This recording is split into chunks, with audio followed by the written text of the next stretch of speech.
Today we're going to take you through the top 3 ways you can unleash your customers so they don't ghost you. My customer or counterpart is ghosting me when we need to work together. That is a common mistake we come across as we push towards being a more trusted advisor or look to open up deeper partnerships, which is what we really need to do most of the time in business to get ahead if we can't get that capital out. Now, we had that happen at Counterpart OS in the last 30 days, and we quickly got those relationships back on track. And so today in this month's update, I'm going to quickly take you through the 3 things that will up your game so you can take someone from shared belief to shared learning and then to shared work, and to make sure that when you get to shared work, you don't immediately feel resentment because they don't turn up and don't do it, which sucks, especially if you've already put a lot into the opportunity and relationship. Now, a quick point to note is we used to say convert or unlock a counterpart. We recognize that this month that was an okay solution, but it's not the best solution. And so now we're referring to it as unleash, because once someone is unleashed, they won't ghost you. Because if you have shared belief and nothing holding you back, it's extremely, extremely easy for someone to shake off their old skin, dominate each other in business, extract each other a little bit to move into creating value. Now, why? Well, shared belief, you do need a lofty vision and to convince a prospect or counterpart that you can get to a new future that's different, that's abnormal, that's bold, where both of you get value and it's mutual. And then you have to unleash their doubts before you step into something deeper with them. Now, we realize 2 things. One, if you're converting or unlocking someone, that always has the perception of control or influence. And in both actions, trust, which is what you need for a true partnership, will diminish in the long run if people feel like you pushed them into it, controlled them into it, or just moved an obstacle out of the way that they needed to move themselves in order to be a better partner. So converted and unlock isn't a perfect answer. It is a good answer, but not a great. That's the first thing we realized. The second thing we realized is that we had nothing in our method at Counterparts that went into extracting doubts, that was cleared, easily understood, that people could apply as a drill in their next conversation, or a skill that they could pick up when they were talking to someone where they knew they just weren't fully into it. And so by not having these things, generally the result might be is that your counterpart, prospect, or customer is only half the way to shared belief. And the natural instinct we all have when someone is half the way there is we push them to shared learning to compensate for the gut feeling we're having. It's like, if I give this person more value, and that value comes in the form of learning, surely they'll see what I see, and they'll step further into the lofty vision right behind me or beside me. But unfortunately, what happens next is that everyone is content when they're learning. So they'll turn up to your inside session or a session where you're teaching them something, very happy.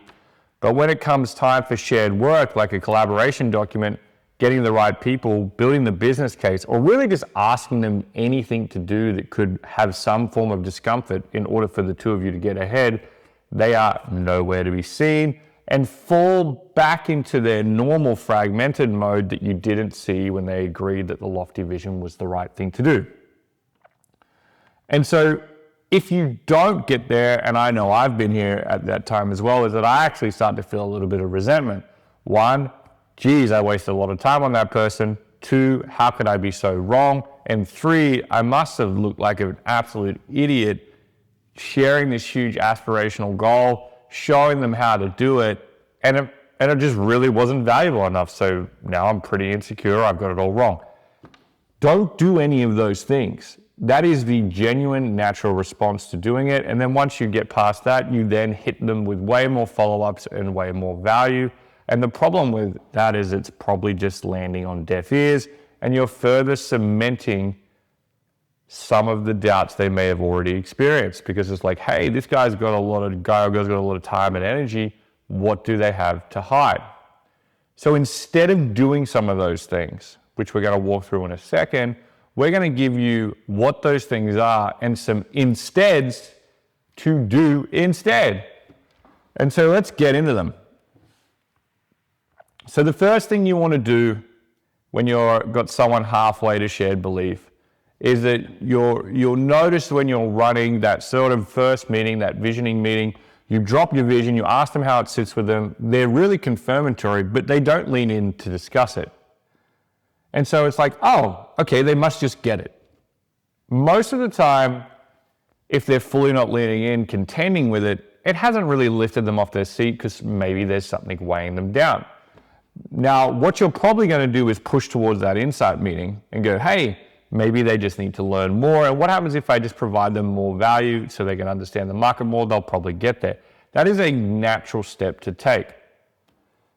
But instead of doing that, recognize that they probably haven't had their doubts addressed. And so some of those doubts are purely maybe bad beliefs that they've already got, someone else's beliefs that they're holding on to, or they just need a space to mention them before they get into learning mode.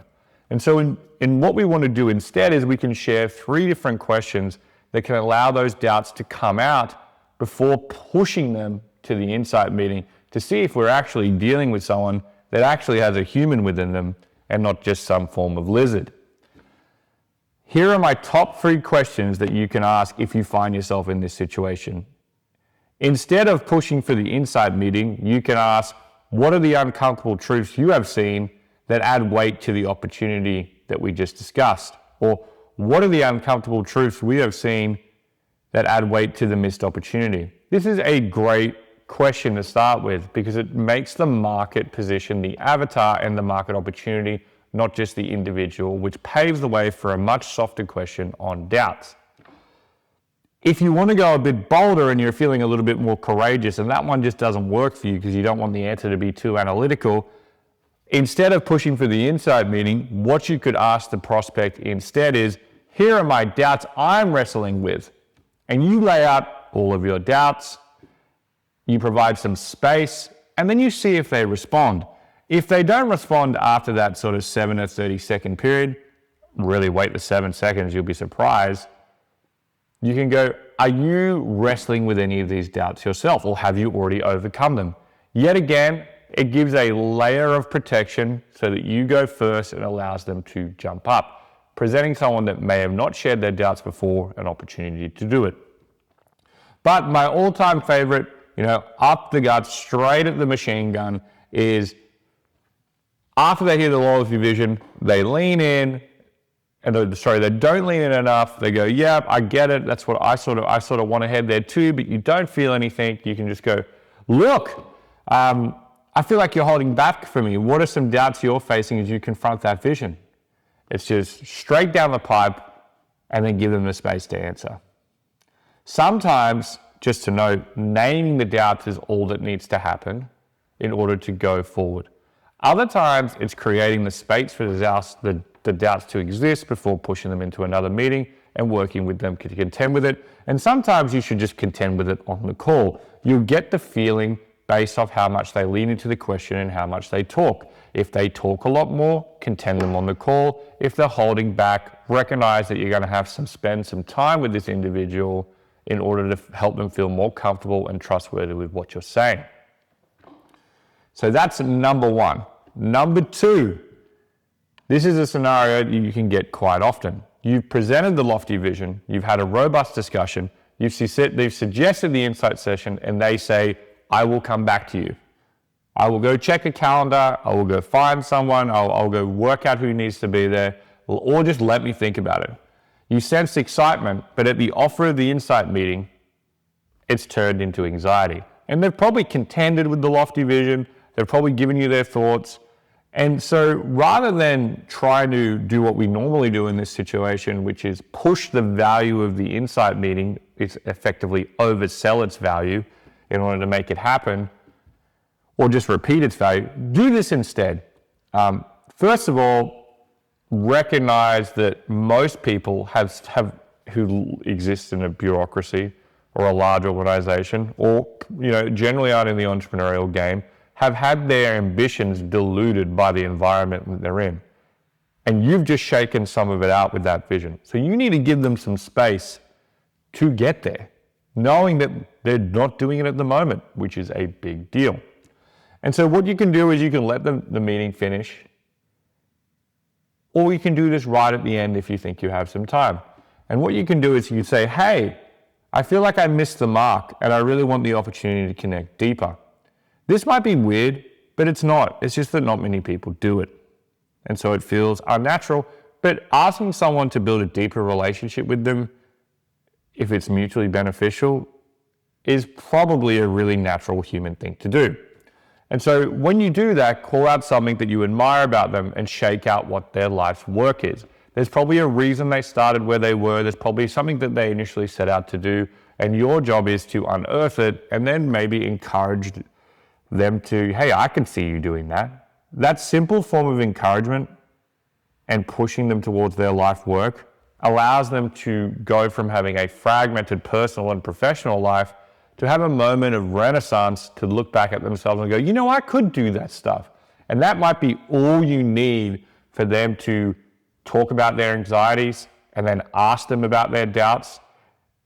Or it might take a few times, but doing all of that and holding off the insight meeting and not pushing it will be the right way to help this person confront their anxiety by just encouraging them back to their real self. So that's number 2. When you feel like they had a connection with the lofty vision, they're personally enthused, and when it comes to pushing their organization forward, they said they'll come back to you, lean in, help them identify and remember who they are, admire those things about them, and encourage them to take a step towards their life's work. It's not that far away. You just took the leap as an entrepreneur, and you can empathize with them. And then when that time comes that they feel like they're in that trust relationship with you, run at the doubts. Once the doubts are run at, you can lock in the insight meeting. You'll get a much better turn up. They'll put much more on the line for you, but just keep in mind that this might take a few times.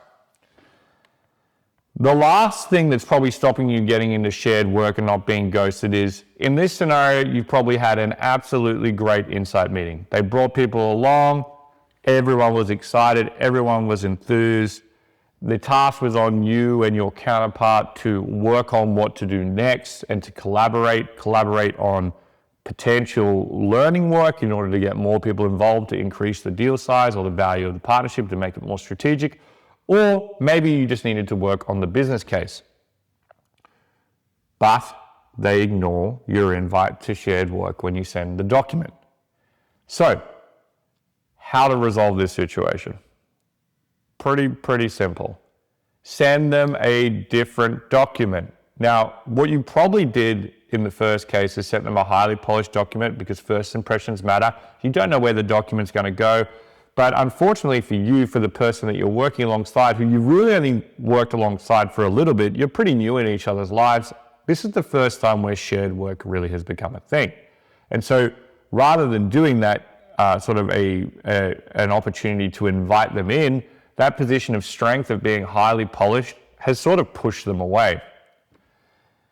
And they're probably thinking, this guy or girl's got it. There's nothing I can add.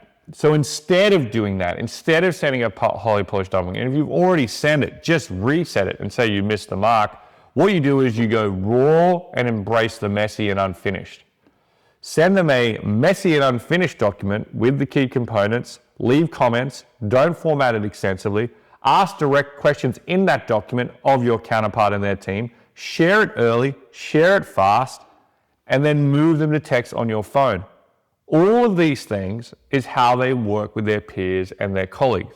The messy nature of the work will allow them to perceive you as a peer, and this is fundamentally way more inviting than coming last to a polished document going, Jesus, I really didn't contribute to this. I think they've got it. They don't need anything from me. Or, this is really overwhelming. I don't know if I can take this on. It seems like too much work. Those two objectives can be 100% skipped by just going fast, raw, and embracing the messiness. But in order to do that, you've got to be completely comfortable that you do have a counterpart, you trust them to do the things that they say they're going to do, and you're completely okay with your thoughts, comments, and work getting pulled apart by the new peer that you've just got, and you should be. So number 3, you have a great insights meeting, you're now stepping into shared work, you send them the document and they ghost you. What you have to do in this situation is send them a crappier document, make it raw, make it messy, invite them into it, invite them onto text, make the shared work feel like what it's used to, and it won't feel like some weird environment that they can ignore, but shared work with a peer. So there are top 3 insteads that you should do at the visioning meeting, after the visioning meeting, and after the insight meeting that are probably preventing a counterpart from getting into shared work with you. As you can see in all of them, they're all focused at removing doubt and unleashing the other individual versus unlocking, converting, or even in our worst possible case, controlling or influencing them to make the outcome. So if you could take away one thing from this video, let it be this. People don't ghost because they're busy, they ghost because they're stuck between belief and doubt, and no one helped them cross it. So stop trying to convert, stop trying to sound polished, stop trying to push the next step, set a lofty vision, extract the doubts hiding underneath it, invite them to your unfinished shared work, because let's face it, it's a new journey for you too, and turn them into a peer. What this does is it turns belief into momentum, collaboration replaces hesitation, and the unleashed person is now unleashed. And so they're adapting and evolving the new behaviors like you went through when you started to be an entrepreneur. You can't forget that. It's a bit of a journey and you've got to check in. And if you found anything that you could use today or it could work for you, then place it in your next conversation, flick it to our dialogue decode tool, and then we can jump in it with you too, experience a bit of shared work and see if we can get you to that other level. Thank you for supporting us this month. It's been a great month in January of Counterparts. I welcome you to move from trying to convert people and prospects and unlocking them to unleashing them, and watch how quickly they get from shared belief to shared work and start to lean on you for transformational things with their business and allowing you in to create value very, very quickly.